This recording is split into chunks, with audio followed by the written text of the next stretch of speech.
Nama sepupu Raffi Ahmad, Alsat Ahmad jadi perbincangan hangat publik.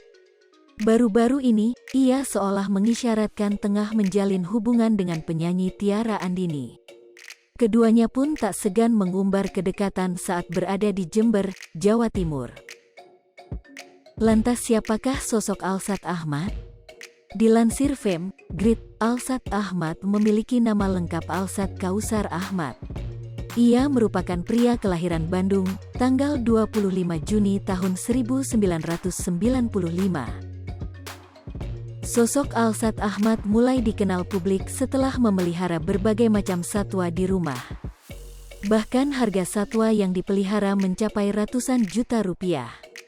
Lantas ia mendapat julukan Sultan Bandung karena satwa yang dimiliki tak sembarangan.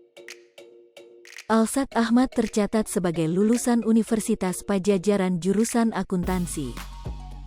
Adik ipar Tara Budiman itu beberapa waktu lalu baru saja menambah koleksi harimaunya. Ia kini memelihara seekor harimau putih yang kemudian diberi nama Selen.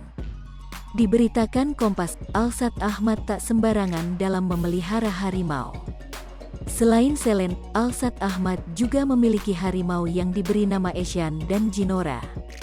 Untuk memelihara ketiga harimau tersebut, ia telah mengantongi izin resmi memelihara harimau. Status pemeliharaan juga sebagai penangkaran untuk dikembangbiakkan secara besar. Kami dikasih kepercayaan sama negara boleh penangkaran harimau untuk memperbanyak harimau.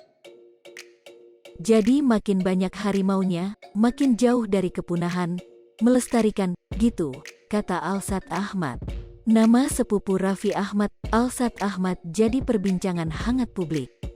Baru-baru ini, ia seolah mengisyaratkan tengah menjalin hubungan dengan penyanyi Tiara Andini.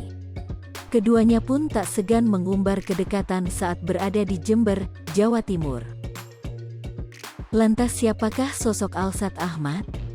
Dilansir Fame, Grid, Alsat Ahmad memiliki nama lengkap Alsat Kausar Ahmad.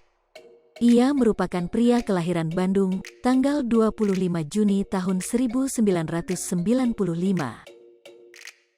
Sosok Alsat Ahmad mulai dikenal publik setelah memelihara berbagai macam satwa di rumah. Bahkan harga satwa yang dipelihara mencapai ratusan juta rupiah. Lantas ia mendapat julukan Sultan Bandung karena satwa yang dimiliki tak sembarangan. Hai pemirsa Sri Popo TV, jangan lupa komen, like, dan subscribe, serta tonton terus berita-berita terupdate lainnya ya.